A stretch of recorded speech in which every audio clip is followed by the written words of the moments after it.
Hey, it's Craig and Steven from the podcast Meet Me at the Table. Both Steven and I started this podcast to meet people where they are. You're about to listen to this segment called Everyone Has a Story, where we hear from the many people that have been silenced from the church. This segment is to continue to meet people where they are and give people the opportunity to speak about why they left the church. We are here to listen and look forward to hearing your story. We'll see you there.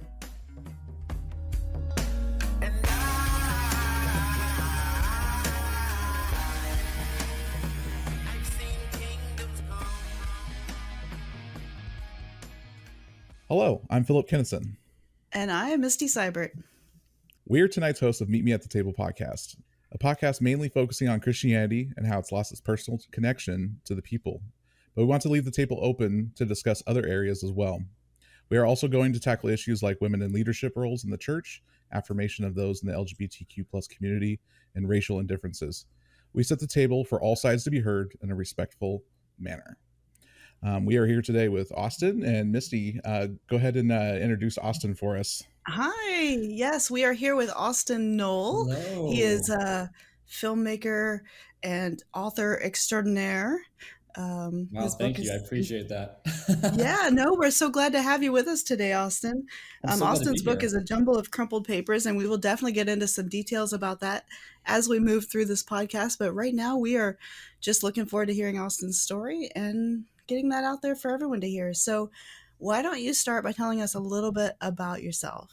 Of course. Well, first of all, thank you guys for having me. This is going to be hopefully a super fun conversation. Yeah. I Absolutely. am Austin Noll. I am originally from Los Angeles, California. I was born and raised there. Going back even further, my parents both found the church by moving to LA to be actors. Ironic, Okay. right? Very cliche. But they did not end up being actors for very long, but they joined the church there, fell in love, had me, and I was born and raised to the church for 20 years. I went to UCLA Film School, which is really cool. I'm a filmmaker, writer, screenwriter, etc. And then come the pandemic, I think it was my junior year where everything went online. So I decided to save a little bit on rent and move to Austin, Texas, where my name is everywhere and rent is half the price. So it's great. So you felt very welcome in Austin. Life's pretty great out here, yeah, especially for a broke college student. So I graduated a year and a half ago, and since then I've been writing this book for a good portion of it, which has been interesting, really, really cool. But yeah, that's kind of where I'm from and who I am in a nutshell. Awesome. Well, before we move on to the next official question, I'm curious, what made you want to write a book? Was it just the free time and opportunity? You know, it's funny. I've said this to multiple people in the last couple of weeks, and I always say it's the book I wish I didn't have to write. Wow. It's a book that I think a lot of people can resonate with this feeling of either for creatives or artists doing certain projects or just people doing certain jobs or hobbies, when they do a particular one that really resonates with them at like the center of their being. This book for me, I've written scripts, I've done a couple short films, that kind of stuff. Never written a book before, but writing this, it really felt like every line, every word I was saying flowed off so easily because it was so much of just me. But at the same time, it's dealing with so much stuff that you guys talk about all the time on this podcast that I wish I didn't have to talk about, and I wish it wasn't a problem, right? So it's both sides of the coin at the same time, where it's in my element writing it, but I wish the things I was writing about didn't have to be talked about.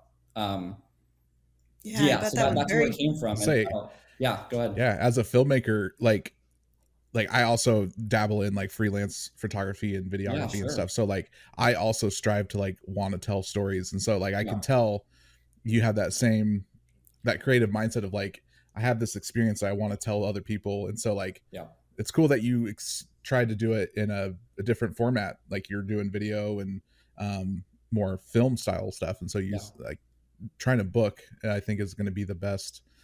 I feel sometimes is the best way to really get that whole story. Oh, yeah. There's so much nuances in it. And, you know, everyone always has that like book versus movie. You know, Yeah. the movie's like the tip of the iceberg, and the book's, you know, the base underneath it. So Absolutely. And like on top of that, yeah. I'm mostly a screenwriter, but I want to direct my own stuff in filmmaking. But being a screenwriter versus writing a book, it's so interesting because writing a script, you have to edit so much, and it's such a tight writing style where it's the dialogue and the action lines, and of course the person writing it, you can kind of feel the writer's essence through their writing. But in a book, you're hearing their voice pretty much on paper without much editing between what you're actually saying and how you want to say it and how that's received. And I feel like this book, the voice of it is just so clearly me. It's as if I wrote it in a style intentionally a little more casual than it could have been, because I wanted to feel like I was just talking with the person conversationally like this. So then that aspect is really different. And I might prefer it, at least for this kind of project where it's a personal thing like this. So really kind of cool to dabble in after doing screenwriting for so long. Yeah. I can't imagine how freeing and also how emotionally heavy that must have been to finally put your story on paper. So absolutely. Yeah. Feels like it kind of prepped you for this whole conversation. No, it actually really did. It really did. And all leading up to this. and so many conversations I've had already. The book's been out for a week and a half, I think. It came out September 16th. And the conversations I've had, it feels like just epilogues afterwards to the book, as if it just fits in there, but just continuing the conversation with people, with the reader one-on-one, or with people who have read the book, which is super, super cool. That's what I wanted to do. I wanted to accomplish with the book. So it's cool. But you're creating conversations off of it, which is excellent. Yep, that's been the whole for goal. Everybody. Yeah. Right. Well, we'll go ahead and hop into the first question here, because I think that definitely explains really well, you know, your desire to write the book in general. So, so can you tell us a little bit about your experience in the church? You know, like what denomination you went to, what was your involvement in the church, and like how long did you go? You know, just kind of that whole like church. So not your full background, but like just your church background in general. What was that absolutely. So like, okay, I was born and raised in the church. I never knew a day outside of church being, okay, so going back even further, this is good context. My dad was, let's see, maybe even back a little bit further. The church I was a part of is one of the biggest churches in the world, one of the biggest branching churches. And my dad in his 20s, when he moved to LA, was the first baptism of the LA sector of that church, which got really, really big. So he was the very first person baptized by the few or so people who were thrown together to kind of create that group in LA. And that's what I was born into 15 or so years after that. Or maybe a little more than that. But so I was always in the church. My book, the subtitle is A Church Kid's Journey from Confidence to Questioning to Christ. And that the first 18 years were 100% confidence. Like I'm sure you guys sympathize or know, if not yourselves, then a lot of other people who live and breathe church, because it's what they know, it's what they believe, it's what their friends believe, it's their religious, but also their extracurricular sphere of everything they know, everything they do. It's all centered around church and that kind of thing. That was me completely, where all of my closest friends were in church. In a way, I think it may have even impeded the relationships I had outside of church, because I had this notion that the friends I made in school or other places wouldn't last as long, because I'd been taught just to believe, which is not necessarily wrong, that sometimes the relationships made in a religious context can be stronger for different reasons or deeper or whatever. Right. So for 18 years, I grew up through the kids ministry and the teens ministry and the singles ministry, right? And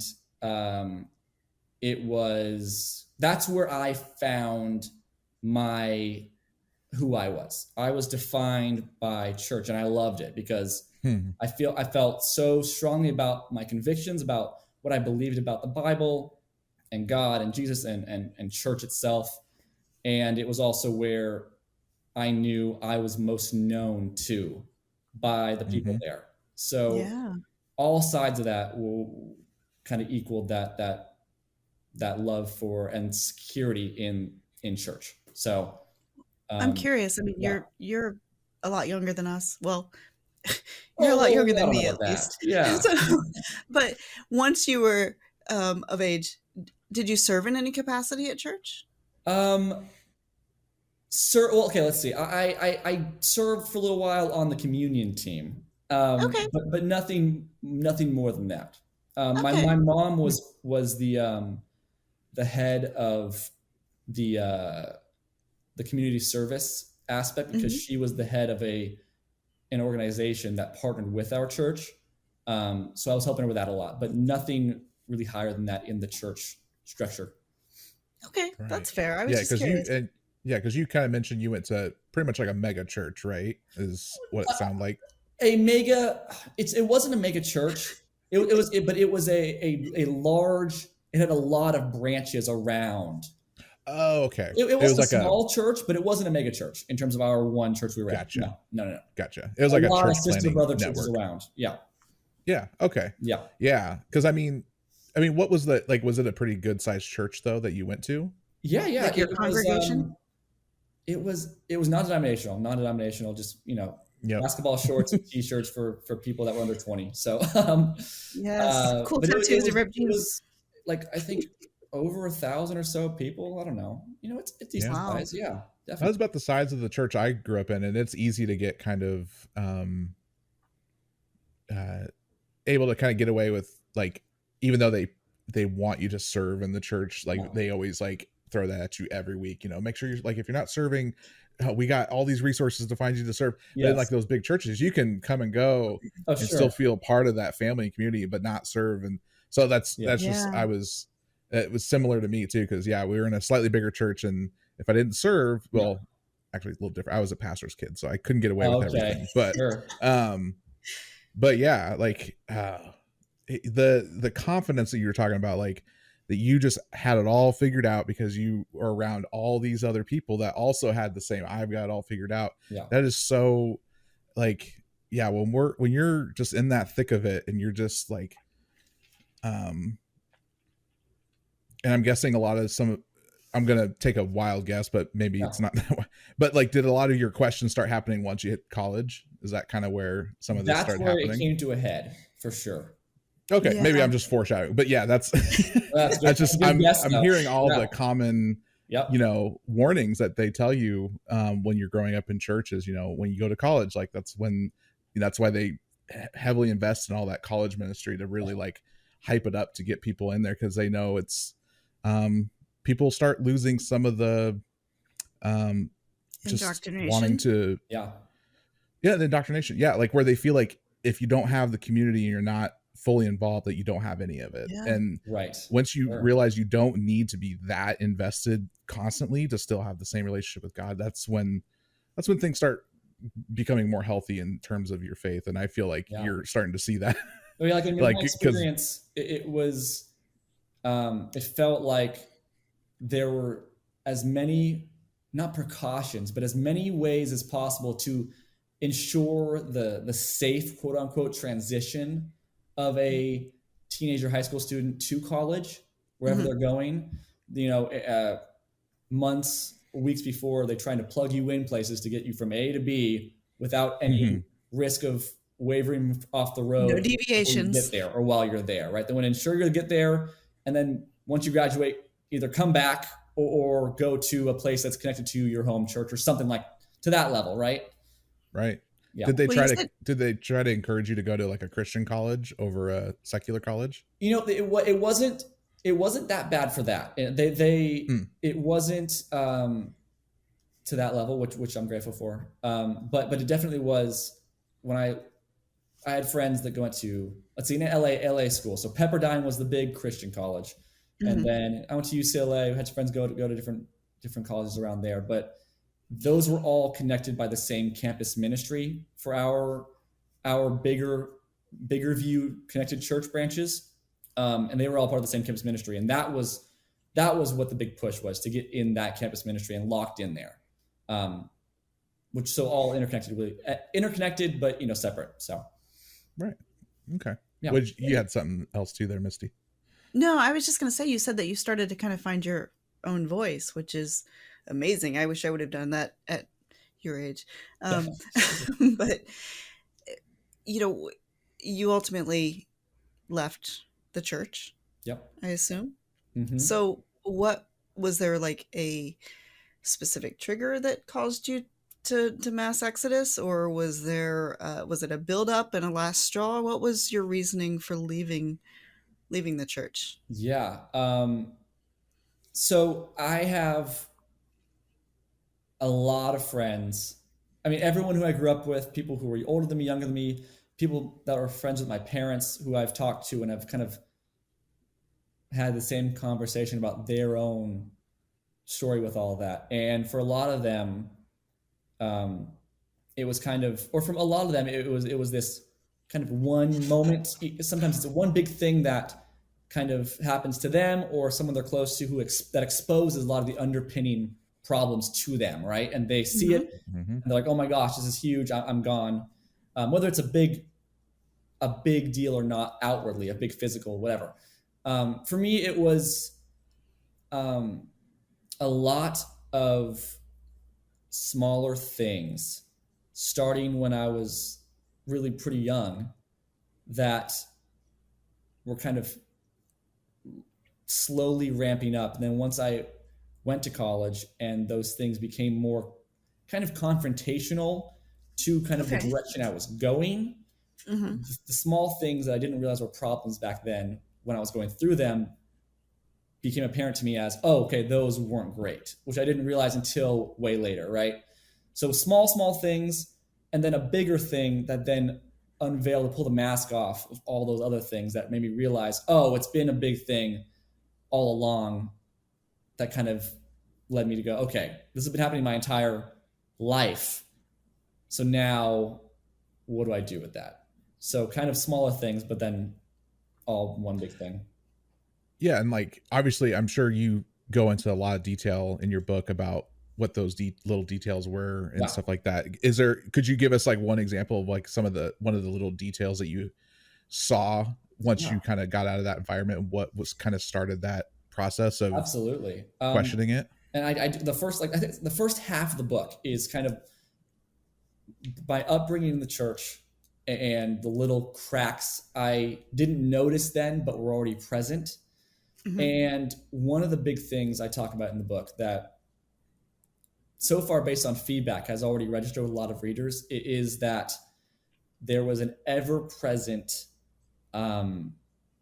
rigidity between opposite genders. That was a big thing in my church, a really big thing. You don't say. I know, right? Unheard of. Can you believe that? Who would have thunk it?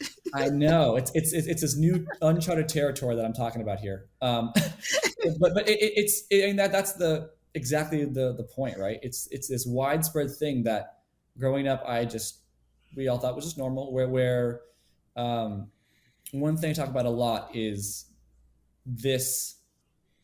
You tell our whole group of 25 teenagers to sit down in chairs, and it'll be split down the middle, right? Guys on this side, girls on that side, because there was this inherent fear that we had as kids that didn't come from nowhere. It was passed on to us from leaders and from those teaching us this stuff, that the second one guy on the guy side of chairs decided to sit over next to a girl, it was we're done. all going to hell. It was just a downward spiral, right?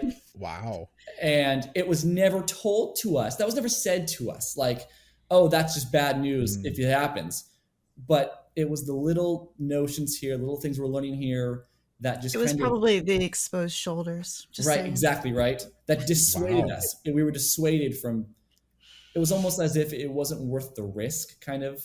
Yeah. And then, of course, I go into detail about I started liking a girl, and that's when all these things became so much more prevalent to me of, okay, this is a problem because we're doing nothing wrong, but we're being portrayed as people who have done everything wrong, right?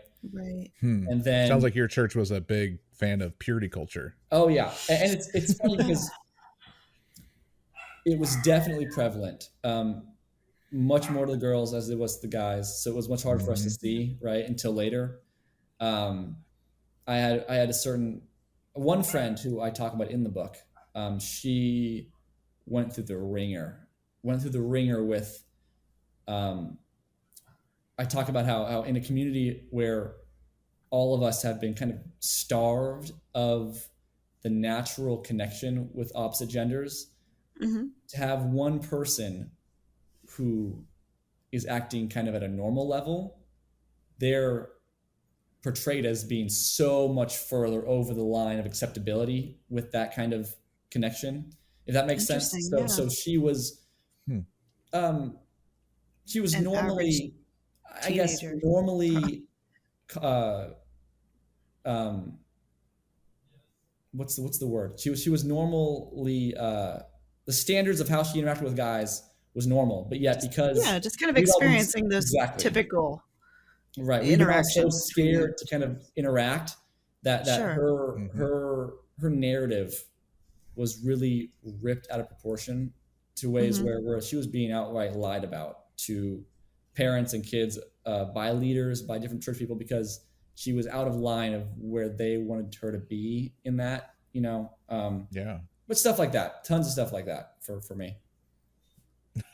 Wow, that's so heavy. I don't think I've ever had a conversation with a male that has grown up with the purity culture, banner hanging over them, that has felt that sort of way. That's really for me, that feels empowering and enlightening, because as a female in that culture, and I'm sure we'll have a future episode based strictly around purity culture, but as a female growing up in that, it's refreshing almost. Not that your struggle is refreshing, obviously it's hard, but it's kind of refreshing and balancing to know that at least we weren't the only ones that fell victim to that narrative, that shared experience, right? It's the shared sad. hurt is validating almost in a weird way.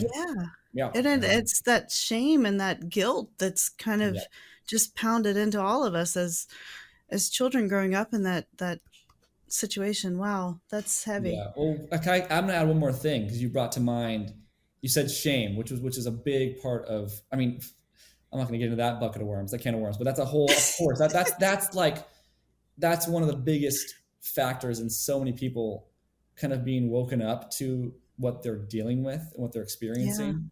One of the specific things, one of the stories I say in my book, which is one of those things in that category of things I didn't realize was wrong until way later, was I was 12 years old, and a couple of my friends started playing a game of Truth or Dare, which, not the best thing we could have been doing with our time, I guess. But we were playing Truth or Dare, and I get dared to kiss this girl on the cheek. And I do. And immediately I'm like, oh, that feels weird. I don't want to do that. Whatever. We're church kids, 12 years old. This feels, I don't even know, like, whatever. And when we disband and we go off in different ways, whatever. Yeah. Leave room for Jesus. Right, exactly. And being a church kid, that just felt so out of place, right? So we felt weird about it. And leaders find out, our youth leaders find out, and we have a conversation about it, sit down with me and this girl and the leaders. Okay, great. We talked through it. Okay, whatever, fine. Oh my goodness. Talk about taking an awkward situation and making it Right. way worse. Exactly. And then the next week happened to be our youth camp. It was during the summer. So next week was the youth camp. And they had another conversation with us. Rehashing the same things as if we hadn't talked about it already, with the same leaders and the same people involved. And we all sat down in chairs, all serious at night. I'm like, okay, I get what we did. I could have done better things with my time. Sure. Okay. I'm sorry. I feel it. I felt it because I was a church kid. I felt awkward and it was out of place for me. Okay. I understand. Great.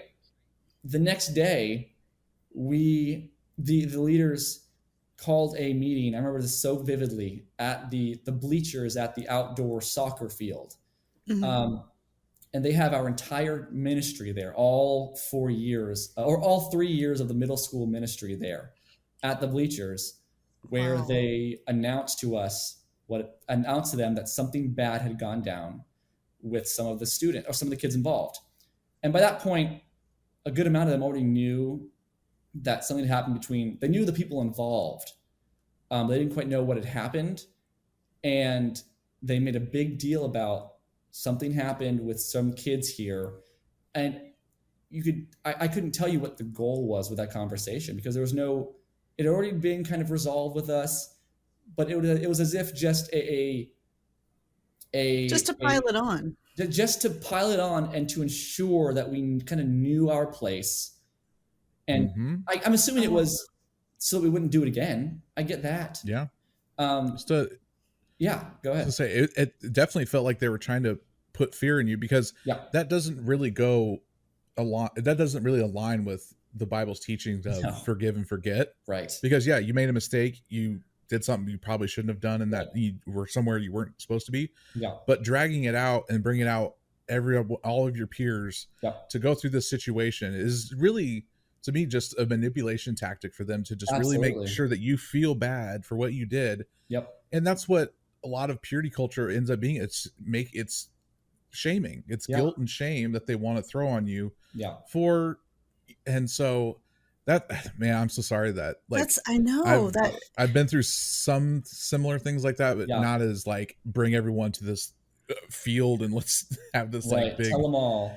And infliction of trauma, like they don't realize it at the time, but that's why your people that grew up in Christianity and that culture between, the ages of like 20 and 50 now are all in therapy, because that is exactly why, because they have these things that from a young age are just ingrained in them as being, until they realize it's not true, it's truth, until they know it's not. Right. So for those years that you believe it. And so one of the big things was too, because the leaders didn't tell everyone at those bleachers what had actually happened, all of my friends and our peers were left to have to decipher what had actually happened based on the measure of repercussion had been taken. And because it was so seriously addressed, I talked to one of my best friends, who's still to this day one of my best friends. He didn't know until last year. It had been 10 years since it happened. He did not know that it was only a kiss on the cheek. He assumed something way worse had happened. Which is so insignificant. Phil, I think you called it at the beginning of the episode. It's like a book to movie metaphor. Yeah. You read it in a book and you imagine a worst case scenario, because your imagination gets to run with it, as opposed to actually seeing what happens. And so people just believe we've done this bad thing for years, who never knew the full story, but just knew, and it worked because we were put in our place and we were freaked out of our minds to ever stay far from the boundary line of just normalcy, right? Yeah. In a not fully formed mind that's still trying to navigate puberty and growing up and finding themselves in the first place. Now you're carrying this baggage of guilt and shame and fear. Right. That's absolutely terrifying. Yeah. And it's just so sad because, and I say this in my book too, is my experiences compared to others just in my grade level at my church, not even a big scope, just compared to those next to me, was mild. Like there are people whose stories weren't my story to tell in the book, right? That went through things that mine paled in comparison to. It just shows the widespread epidemic of it almost, right? Yeah. And also it's the control. It's the control of the church. It flows, Yeah. Yeah. Your church really sounds like a non-denominational or sounds like a fundamentalist church disguised as non-denominational, which we see a lot of. Yeah. And that's been a common theme lately, is like finding these like progressive non-denominational churches. What's really, when you get into the thick of it, like you realize, oh no, you guys are very fundamental and are very literal with some of this stuff. And it's I It Not- think comes down to the person not in the conservative. role. traditionalness and the modernness of the church really helped mask a lot of those things. Oh, Exactly. Because certainly. it was I in certain imagine. areas. Like I know one thing I always say about our church is it's very diverse. They got an A+ in just natural. There wasn't like one. It wasn't all white people. It wasn't all guys. It wasn't all this. It was very, very inclusive and very diverse. And so I was growing up in an environment where that was just normal, which was fantastic. And I go to churches now in Texas sometimes that are all white, and I feel weird because I feel right because I just don't think that way, because my church really, really was good about that. It was just normal life where people are from everywhere, and it's like we're just all people, and it was great. But so that I think those things that were good about it really made it hard to decipher and discern the things that really were a lot less progressive and a lot more stuck in The bad kind of overshadowed unhealthy roots. the positive. Right. Yeah. Yep. It makes me Yeah. think of like what else you would have uncovered if you were like Yeah. really involved and like served in like other ministries and stuff. my I'm sure you gosh. would have found so many things. Yeah, the deeper you go into the organizational structure of it, the more you see that just toxic, right? It would have been a Yeah. much thicker book. Yeah, right. Absolutely. Yeah. Absolutely. So you mentioned like you had a bunch of little things and kind of one big thing that led you to leave the church. And so like how long have you been not attending church at this point? I have been, from my home church that I grew up in, I have been gone for 4 years, I think. 4 years. Okay. My junior year, well, I mean, I went to college, and even though UCLA wasn't far from my church, it was enough where it was a moment where I needed that break. So I used it as the excuse, where it was a far enough away thing where I kind of distanced myself from that in this time of trying to figure things out. And then but I was still in the campus ministry there, which is still part of the church. Right. So I was dealing with kind of a smaller segment of that in that ministry, which had its own host of problems, which I talk about just these. I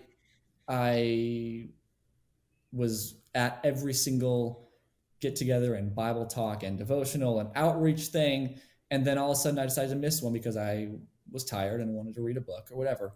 And I get a call in my dorm from one of my peers who's in my own grade, asking where I was. And I said, I'm just here. And he, because I didn't have an excuse, it was like, oh, I knew I'd messed up because I didn't have a reason. My mom wasn't in the hospital, right? I didn't lose a leg. So I'm on the hit list now. And I think it was in the very next day, within 24 hours, he was also a roommate of mine. We had 4 roommates from the campus ministry. And he walked into my room unannounced, barged in. I was doing homework at my desk, and he said, hey, Austin, I just want to let you know, I talked with the head minister. And he told me, he told me that I am now your discipler. Oh, nice. And I first off, me and this guy were not close. We were friends. We were roommates. And I had not had a conversation with this minister one time in my several months of being there by that point. Never talked to him one-on-one, but he had given this guy allegiance, authority over me, because the only thing they knew about me was that, oh, I didn't show up to this. So I needed to be reined in a little bit and have someone who was dead set on these rules to then show me my spot. So that was that in my book, a line I put is in that section. I say, and in fashion, instead of missing one midweek or Devo a week, I then ended up going to one midweek a week or Devo a week. So that was the turnoff. I'm like, no, this is insane. I'm not gonna do that because you're my age and we don't know each other and you just wanted authority because there's some kind of control thing there where if you're able to get me to show up, it's some kind of weird hierarchy. Thing, Sure. Yeah. That's insane. I mean, like this is definitely like an interesting interview because we're, I definitely want to respect like the ability for people to really figure out what your story was and to see those details, which I'm excited to at this point too, because I'm really interested to see like some of them Because for me, like lately has been like trying to find like some of these like cultish tendencies within evangelical Mhm. spaces and stuff like that. So like I feel like your church has maybe a lot of those little tidbits in there that you maybe have uncovered throughout, as you've been digging deep back into your history of the church and what it meant to you, then and what it means to you now. Sure. But I wanted to ask like a not a normal question from what we typically do on here. So like once you was there like a moment that you remember that you said, I'm no longer going to church, I'm done? Like, was there an actual moment that you had, or was it like you said, those little moments and then kind of a big moment you just said like, I think I'm just like there, everyone's story or like thought on that when that happens is different, and I'm always interested to know kind of where your Was it where one your incident, headspace or was. was it just a pile on? Yeah. Well, that's funny because that's funny you asked that, because there's a chapter dedicated to the basis of the fact that there was never a time where I was like, okay, this is my last Sunday here. Right. It was never one of those things where I decided that and then I went my last time, said my goodbyes, made my whatever, and then left. And I think a part of that was because I was at college and I had already kind of started faltering in my attendance at these 10 different campus things a week, because campus kids are crazy. Wow. And it was one of the things where I just slowly decided that I just kind of ran out of steam. It was one of these things where because church and Christianity and all this stuff was so ingrained in who I was, I fought it every step of the way because I still believed in what I had come to know as true, right? Right. Sure. Where my church was true. The God that we had, our version of God was true, right? Our version of interpretation of the Bible was true. Interpretation of it, right? Our whatever that was true. So it was one of these things where every step that something didn't go the way I thought was right, I had an excuse for them. I had a thing going, no, but that's this. Oh, I need to fight for this because that's right. And I know if I do this, it'll prevail at the end, and this will be okay. And as things just kept going on and getting worse and not resolving themselves and not ending in the place that I had been taught that it would if I did these certain things, I ran out of steam. And I was like, so I slowly fell off the wagon. And then by the end, I wasn't doing anything anymore. I was gone. And that was it. So you just faded out. Yeah. Yep. Yeah. You made a really good point in there when you said,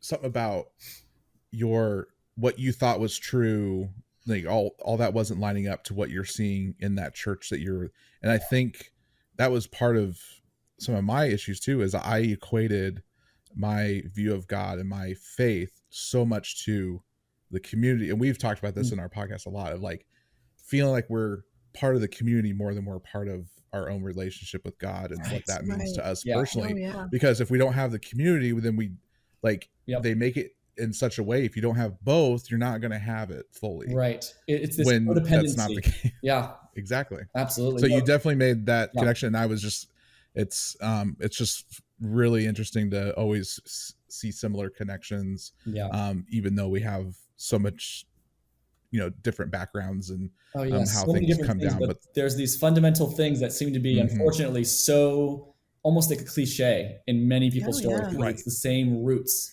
It's the same origins of these things, right? Yeah. I think that definitely. Oh, go ahead, Misty. Sorry. No, I was just going to say a lot of it just tends to root itself in that experience that a lot of us share, in that expectation and disappointment.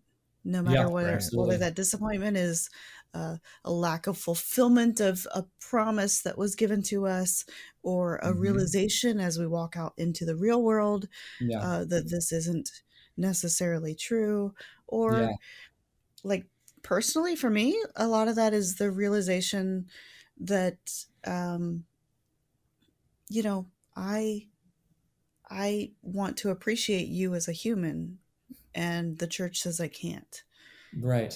That you're not equal. And that's that experience is just so different for all of us personally, but also it's really similar just in the feeling that so many of us get that are going through this deconstruction phase Right. as we It's this as we moment realize where that you hit a everything isn't. wall because up until a certain point, the thing you believe to be right and the thing the church says to do align and are parallel. Then there's a Right. moment where the thing you feel is right, based on the way you feel in your heart, based on what the Bible even says, how you view what the Bible says, based on what God is telling you, whatever, and what the church is saying are conflicting. And then you Oh, go, okay, wait a absolutely. minute.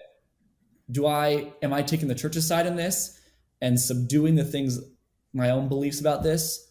Or do Right. I have to actually work through this and decide I could be wrong, but I don't feel like I am in this?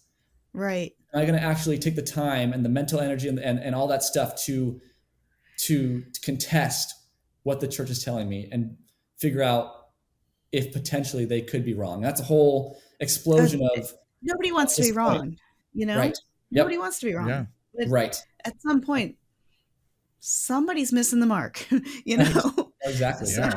Yeah. And it's just, and it sucks that the church doesn't, the church kind of encourages well, you're either going to take our side or you're going to be like you You're with felt us or against us. guilty. Right. You felt guilty to take the church's side, even though your heart and what God is Sure. telling you is different.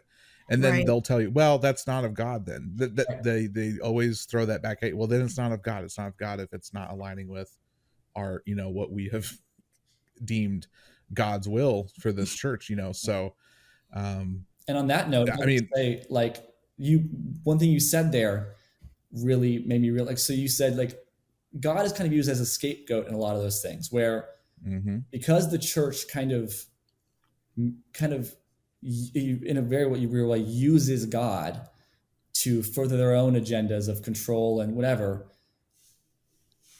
Once the church starts doing things that are hurting people, the problem is because the church's mission has been intertwined with God's, that then means that God is hurting people. And people take on that as, oh, God's the one hurting me because God's the one that the church isn't involved with, right?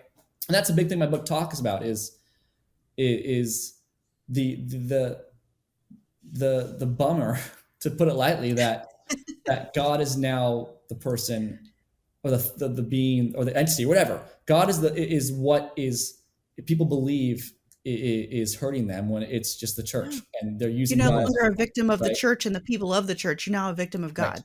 Right. I'm a target because I'm not doing these 5 things. Exactly. I want them to know that, no. God is so much bigger than this church, and it sucks that he's given this front because the church is using him to further their own thing. I'm like, no.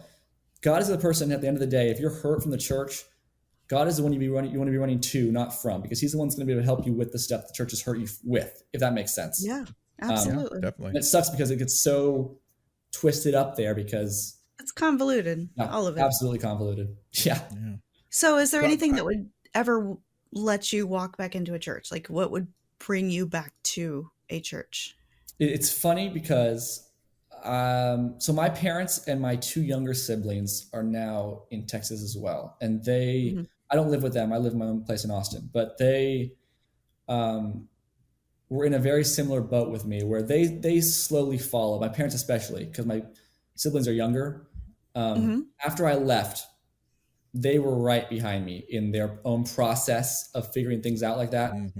And they were gone not long after I was. Wow. And now that they're all here, they've been gone for 3 years and not going to church. And they found a church, very, very small church up in Georgetown, which is a really small rural area up in Austin. And that was the first service that I attended in 4 years, which was a month and a half ago, interestingly enough. Wow.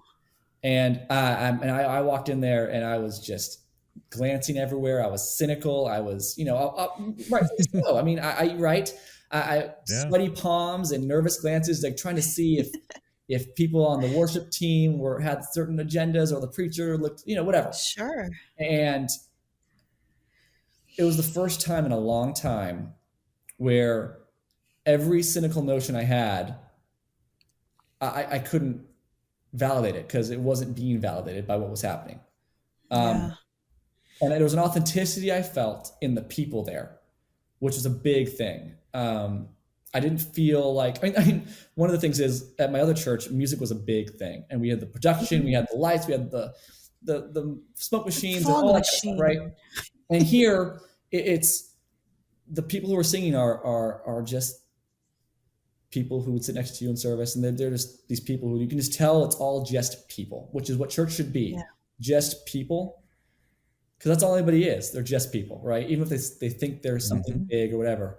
And I felt that they're just people here. And that authenticity really opened me up to, I've been there several times so far. Fantastic. Wow.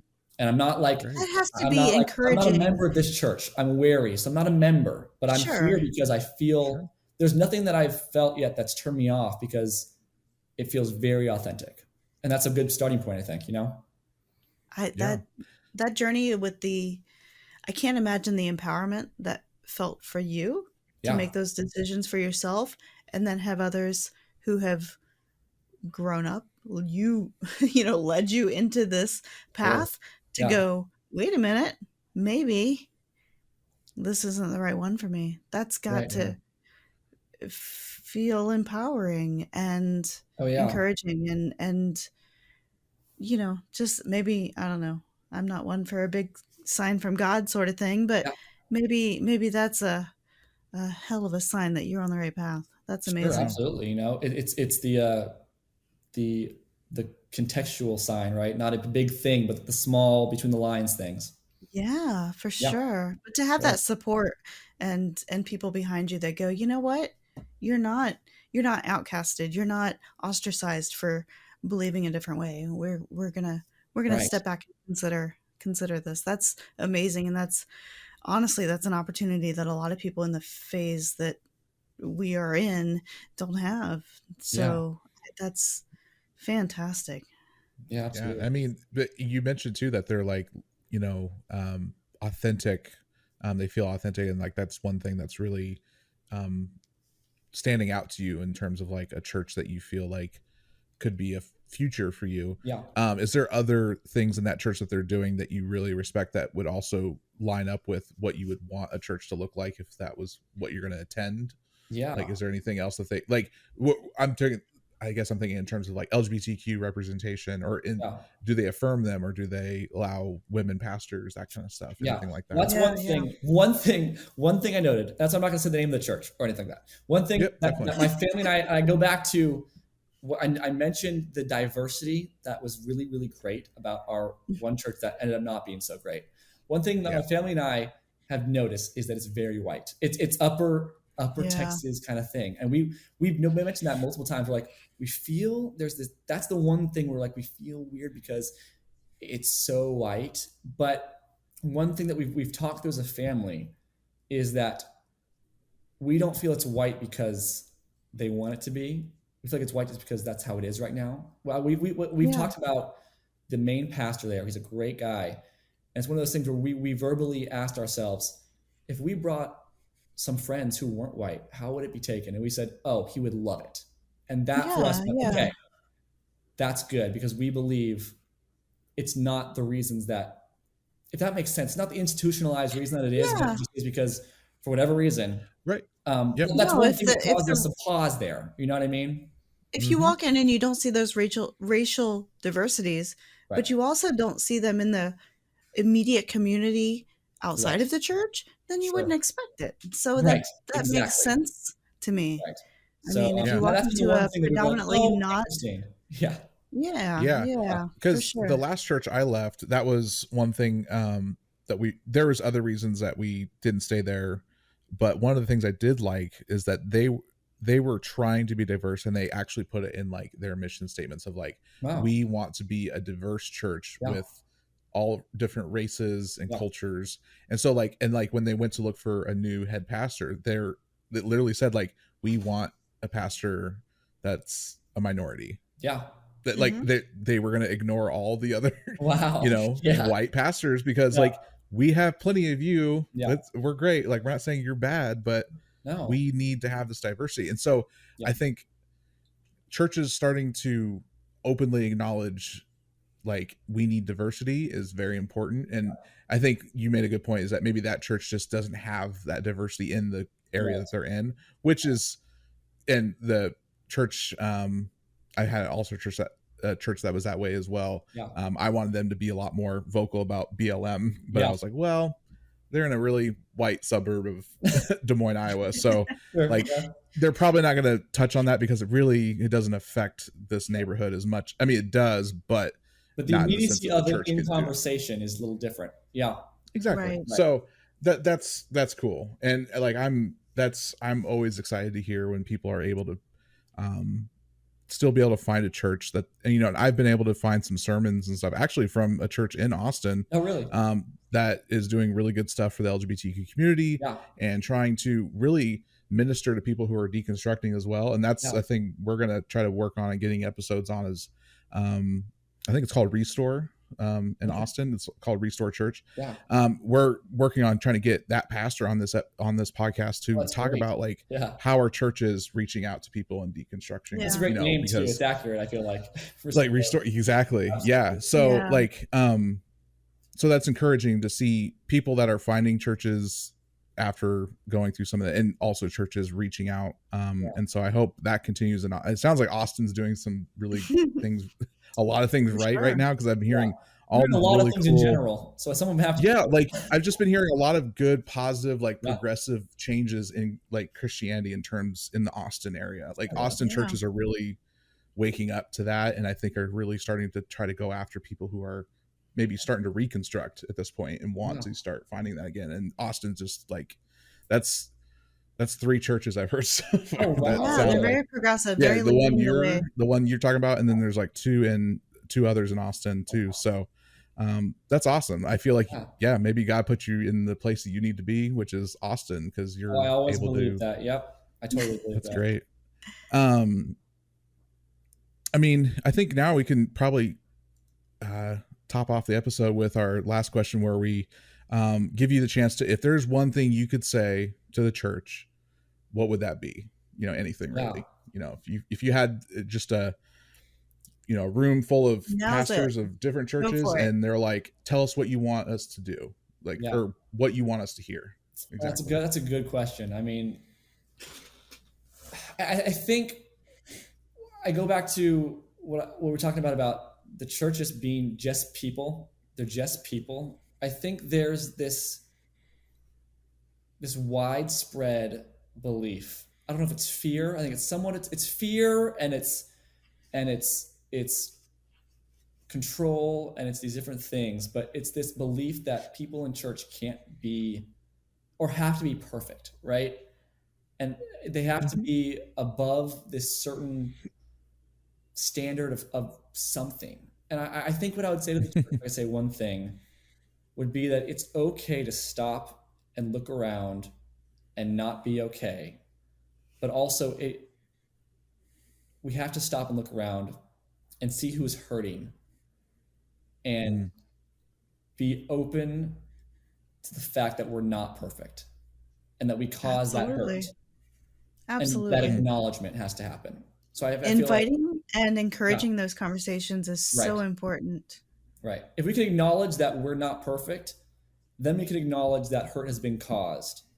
And then when we acknowledge hurt has been caused, then we can take the steps to helping people. Right. Absolutely. And stopping those things that have caused that hurt. That's the first step, is acknowledgement. So that's so good.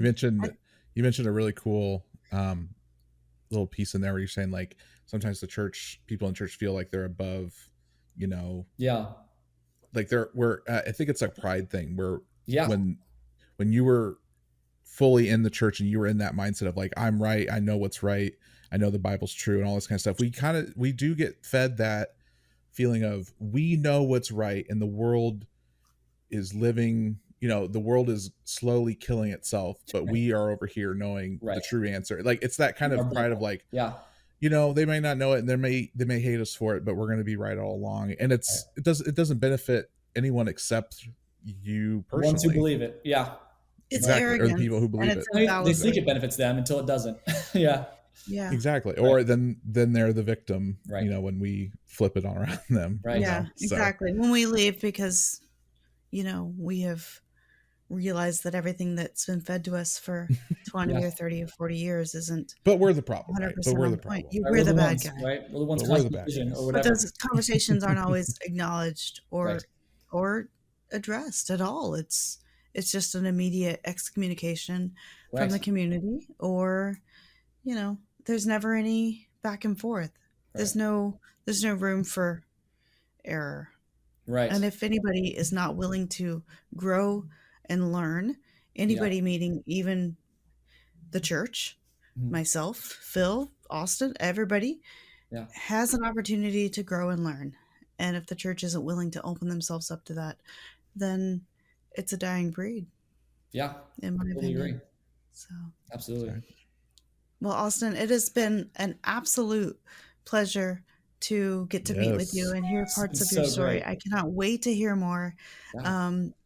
Again, you have a book out. Where can we find that book if we want to read more of your story? Yes, the book is called A Jumble of Crumpled Papers, which I didn't reveal the meaning behind that, but if you read the book, you'll get the meaning behind that.